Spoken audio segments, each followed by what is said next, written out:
Hi, I'm Randy Robison. This is Life Today. Welcome to this special digital edition. I have Kevin and Sam Sorbo here talking about their new movie, Let There Be Light. Thanks, guys, for being here. Thank you for having us. Thanks for being here. So we love being here. This is exciting. You know, you've done, of course, God Is Not Dead, off the charts, but you've had a long, great career, and now you're taking a little more role in some of these movies, yeah? You know, I actually started directing back my Hercules years. Did you? But, you know, Sam wrote this script, and she let me read it, and I thought this is a really nice script, and she said, we got to do this somehow, somewhere, and she had a good friend of ours, Dan Gordon, came in to do a little extra writing on it, and once it was done, 2 weeks later, I got a call from Sean Hannity. And Sean said, I want to work with you, Kevin, because I've done his show a number of times. He loved God's Not Dead, Abel's Field, What If, and he said, do you have something that's in that genre? And I said, well, we do. Yeah. We jumped on a plane, we flew to New York City, went into his radio office area after he did his show, and we pitched him, and 30 minutes later he said, I'm in. And that's, I mean, it's amazing. Most movies take a year, 2 years, 3 years to raise money. What's the average, like 5 years before they're, from conception to the theaters is anywhere from 3 to 5 years. So the average would be 4 years. Yeah. This is under 2. Yeah, we were filming pretty quick, and then now it's done, and now we're, hopefully it's going to be in theaters either by September, October this year. Yep. Why'd you write it? What were you trying to communicate? You know what? I just had an inspired idea, and I thought that's a cool idea. I wonder what that would look like as a film, and I just started exploring. It's basically the world's greatest atheist has a near-death experience, but doesn't see blackness, but actually has an encounter in his near-death experience, and he comes back and he has to try to make sense of that. And so we're going to show a clip, yeah, right? You got a clip. Let's see it. So at this point, he's really hit rock bottom. He's tried drugs and alcohol, and he's stayed up late at night watching television. He's kind of been that way his whole, sleep. I mean, for a long time. And but he's so but he's so perturbed over what he saw, and he can't make sense of it. Okay. And his ex-wife comes to see him. Played by Sam. And I play his ex-wife. She comes to see him because the vision that he had was of their deceased son. And so she can't stay away. She needs to know more. And he drops a bombshell on her in this scene that you'll see. Okay, let's check it out. Check it out right now. I can't sleep. You know, I can't think. I can't not think. And I can't stop thinking about Davy, you know, and how he looked and how it felt, and what he said. Wait, what? What did he say, Saul? He looked at me, and he said, Daddy, let there be light. And all I wanted to do was I wanted to put my arms around him. And then I felt myself being pulled away. He said it again. He said, let there be light, Daddy. And I sit here, and honest to God, I don't know what to do with that.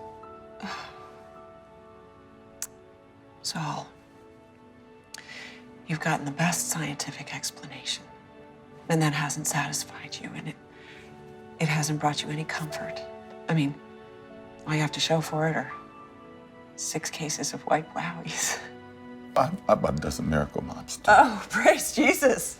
You'll allow for a miracle when it comes to mops. Wow. You can take the head off, you can put it in the washing machine. It's made up of 9,000 strands interwoven together. I wouldn't put that much. Okay.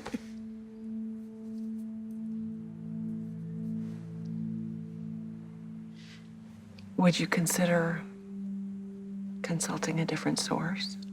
I mean, you've tried Dr. Patel and late-night television. Let me guess. You're past her. What could it hurt? Oh, no, Katie. I don't know anything anymore. You know, if I could just get some sleep.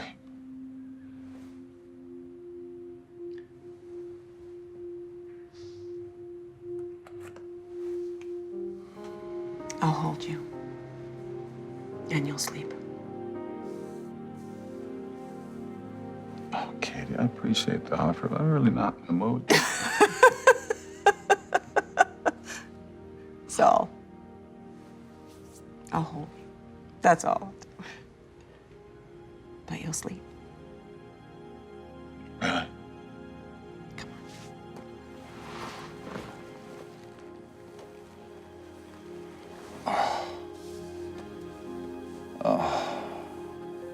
Kate.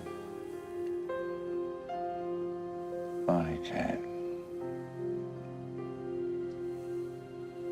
Prettiest Kate Christendom.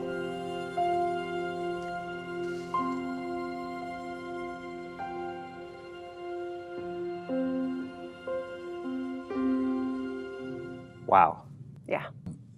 It's one of the more powerful scenes in the movie. There's no question. Because Yeah. earlier in the scene, because that's you just saw part of that scene, because it's a longer clip where I've been drinking all night long, and I knew she was coming over, but this guy's very weak and very, like you said, he's at the end a of his breaking rope, point. and she's fed up and headed, and then I beg her basically to stay, and that's where it starts. Where this scene starts. I told her I can't sleep, and I tell her that Okay, so Our no son spoilers. talked to us. No. We don't spoil it. No, We don't want spoil it, people but I mean, to go to the You don't movie. want to know the end of the movie. No, right. Then it's no fun. No, we're not going to give that. But the movie's a love story. It's like a Christmas story like Hollywood used to make. It'll make you laugh. It'll make you cry. It'll make you want to stand up and cheer. It's about life. It's about love, and we're very excited about it. And I should add, our boys are also in the movie. Oh. So we They have got the two. best lines. They steal it. They get all the They laughs kinda in the steal whole a movie. So I'm a little angry at them. But there's some great cameos in the movie. Dionne Warwick is in the movie, and she sings Travis our Tritt. theme song. Travis Tritt is in there, and he does an amazing job. Very cool. So you said you're angry at joking, but it seems like you like to play that character, the atheist, the unbelieving. The Well, yeah, angry but that guy. was, I played an atheist college professor, which is sort of redundant. I should just say college professor. People can follow what I'm saying. But this guy's the world's most famous atheist. And as I tell people, well, Clint Eastwood did like 7 westerns playing the same guy. So there's more than one atheist in the world, unfortunately. But so, this is, it's not like, okay, we're going to make atheists become Christians. But it is incredible what these movies have done, because I've had people come up to me that were maybe agnostics and say, your movies have made me rethink of where I want to be with my life. And that's kind of what we're hoping these movies do for Yeah. people. Well, no, I think it's fair because even Christians sometimes struggle with God. Hello? Yes. You know, and why does faith. it, right? You know, so I mean, Yeah. I think you're hitting it at the core of belief. You know, and it affects Christians. It affects those kind of in between. And it's also, I think it's a conversation that is worthy. And for some reason, it's been banished from sort of public discourse. This idea of the belief in God or religion. Religion carries kind of a lot of baggage with it now and stuff. And it's not necessary. You know, there's a big lie out there that most religions are caused by, most wars are caused by religion. Right. And that's, of course, not true. You can name any, dozens of wars that were nothing to do with religion. War is typically about power. And so I think that I like the idea that this can raise that conversation. Plus, we're all going to die. Sure. Death is part of life. And so that's a conversation that's a valid conversation. And this is a film that carries hope. And that's what we're all looking for, right? Yeah. Whatever your belief system is, whatever you believe about this world or the next or the one before or whatever, right? You want hope. Yeah. And so that's what we try to do with this film. Good. Love what you're doing. Love that you're doing it through films. Love that you're doing a quality job of it and making us talk and making us think. What's the website for the movie? People want to find out where it's going to be playing, maybe get some tickets earlier. LetThereBeLightTheMovie.com. LetThereBeLightTheMovie.com. There's You can see also a trailer Facebook on page. there as well. There's right? a Facebook as well. There's a Facebook page, and yeah. Cool. Join it all. Get out there, support it all. Please. And if you want to see more of Kevin and Sam, they're on 2 shows at Live Today where you get to hear a little bit more about all this and some of where it came from, where it's going. Check that out. That's available at lifetoday.org. Thank you for watching and sharing this interview. Be sure to check out the social media for Live Today Television, and you can connect with me on Facebook and Twitter. And if you haven't already subscribed or followed this channel, do it now so you can see more of our great guests.